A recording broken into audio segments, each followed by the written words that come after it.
bit of a fight. So, as they're charging towards the Confederate works, they're getting fire from each side and artillery units straight ahead. So soldiers being soldiers looking for the best place to be. So what's better than a hole now that is 30 feet deep, 60 to 70 feet wide, and 180 feet long, the crater. They rushed down into the crater. Now, they did also capture about 150 to 200 yards of Confederate trenches on either side of the crater. The majority of the men were in the crater itself. So an hour later, the 2nd Division goes in. Now, General Ledlie, before the 2nd Division went in, his men were first. He wasn't out there leading. He went back to a hospital bomb-proof and told the surgeon he'd been hit by a spent bullet and he needed a tankard of rum to calm his nerves. He was later joined by General Wilcox and Ferrero, and all 3 division commanders got drunk while their men were being killed. Okay? Anyway, Wilcox men go in second. Same thing with them. The majority of them go down to this crater. It's getting jam-packed in this crater now. The only way they can get out the far side is they have the dirt is so loose and the walls are so steep, they put their back up against the wall and dig their heels in to push themselves up. And when they got to the top, guys are trying to pass up muskets to them so they could fire. Okay? Now, the 3rd Division goes in an hour later, so you've got about 2 hours that have passed now. Same thing with 3rd Division. Colonel Potter, not Potter, but Pleasants. Colonel Henry Pleasants is so upset that men are not advancing. He rushes across the field into the crater and around side, pushing and hitting men, telling them to get up, get out, charge across the field. But nobody's listening to it. They've lost all semblance of military order. Okay, they're just a mob in this big hole. So he comes back and reports to Potter, and Potter looks down at his hands, and his hands are all bloody. He said, "Did you get hit?" And he looked at him and realized he hadn't noticed. He'd been pounding on his own men so hard, his hands are all bloody from doing that. So anyway, finally about 8:30 that morning, the Black Division goes into battle. Okay? Now these men know what they're supposed to do. And they're determined they're going to carry out their initial orders. So they charge across the field. Now a lot of them still go down into the crater itself, but 2.5 regiments worth make it to the far side of the crater, the west side of the crater, and are joined by about half a regiment of white soldiers. And they start to charge for Petersburg. Okay? But unbeknownst to them, General William Mahone had brought his men from 2 miles away. He had actually gone to General Bushrod Johnson's headquarters, and Bushrod Johnson was more concerned about his breakfast than he was the enemy trying to break through his line. So Mahone took it upon himself to bring his men up, and he took a roundabout way to get there where he wouldn't be spotted by the Union observations tower. So he had fallen into a ravine about 500 yards away from the crater itself. And they were down in this hollow, 800 Virginians, okay? The first of 3 brigades of Mahone. You have Virginians, Georgians, and Alabamians, okay? Well, the Virginians were there, and these were men, a lot of them were from the 12th Virginia Infantry. That was their home. And the blacks started charging forward, and word was given, they're coming. They weren't ready to charge yet, but they did.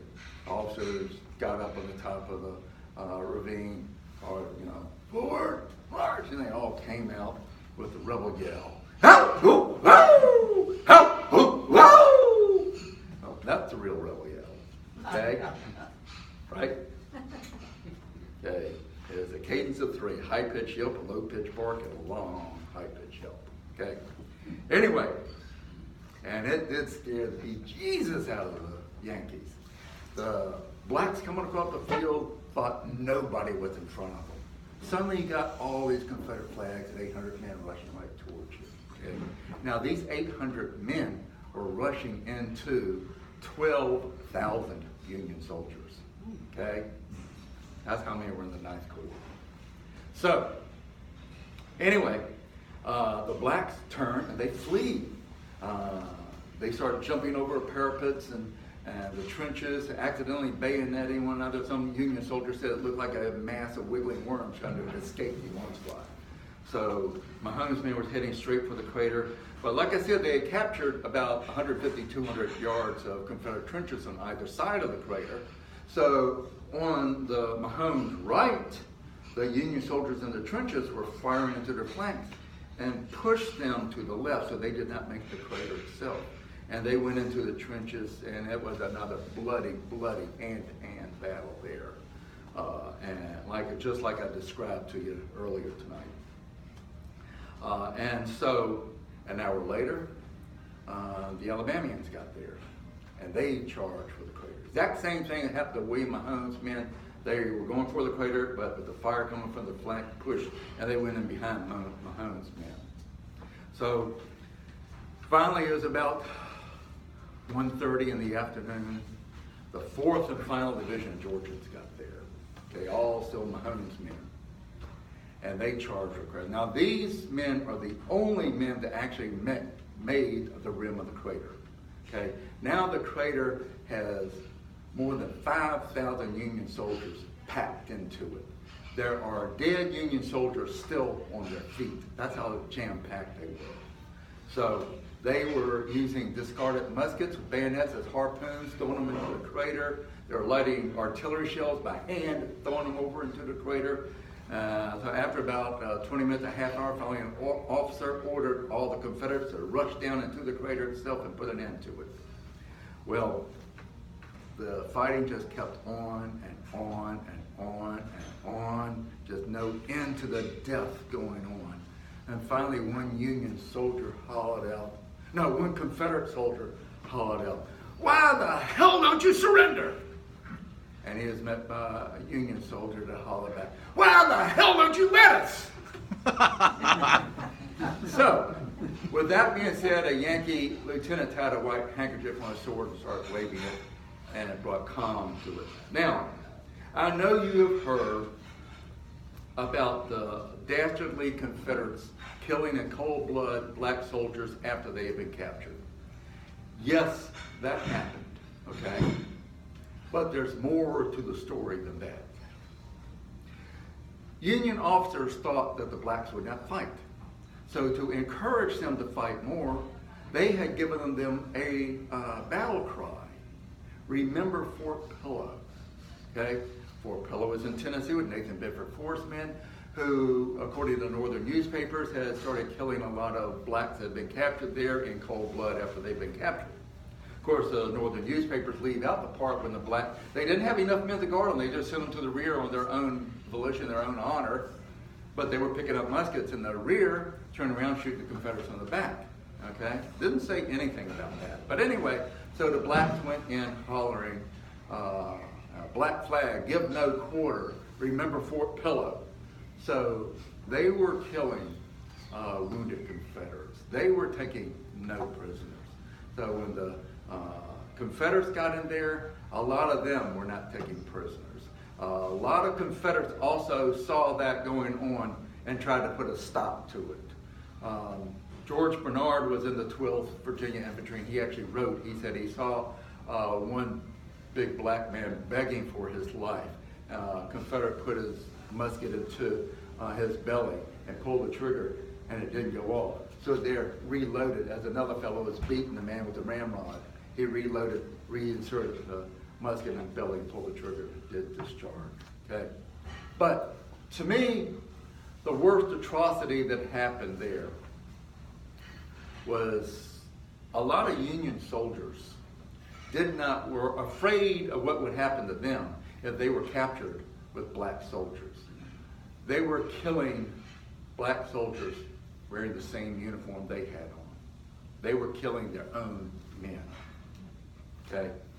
Now, a lot of blacks were captured, and officers put a stop to the killings, and they were taken into Petersburg. Matter of fact, the blacks were taken to, the hospitals are completely full in Petersburg, so they put a lot of them outside in yards and parks and stuff.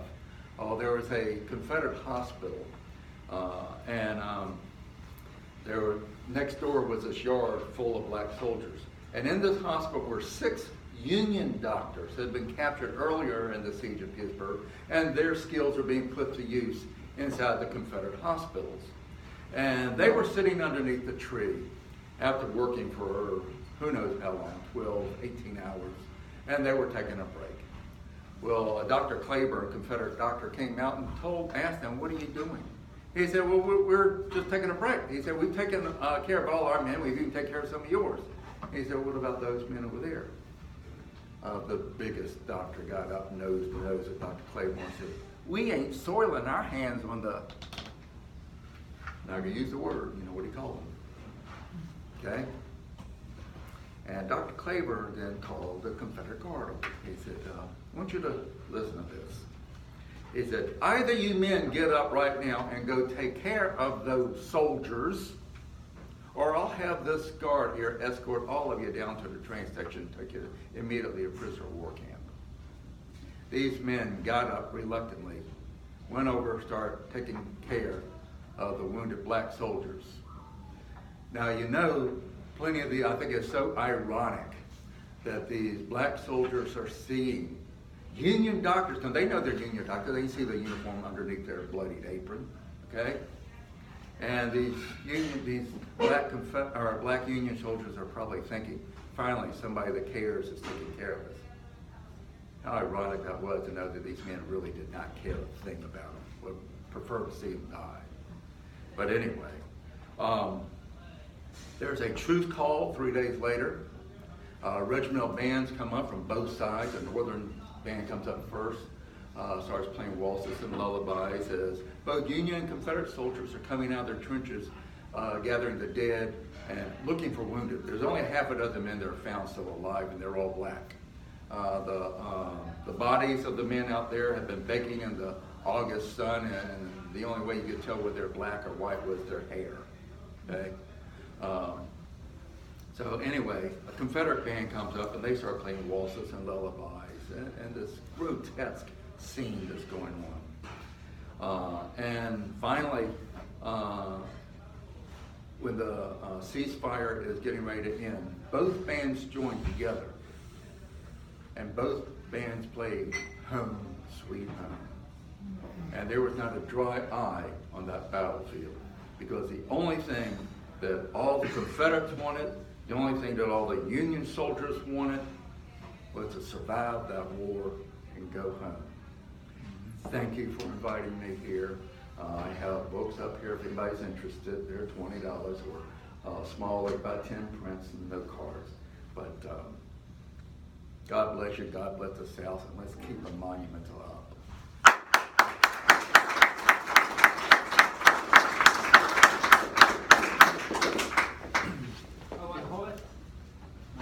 Yes.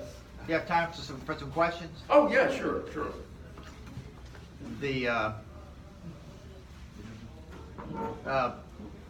Did Grant also have a similar tunneling and explosives underneath the trenches in Vicksburg? Yes, he did.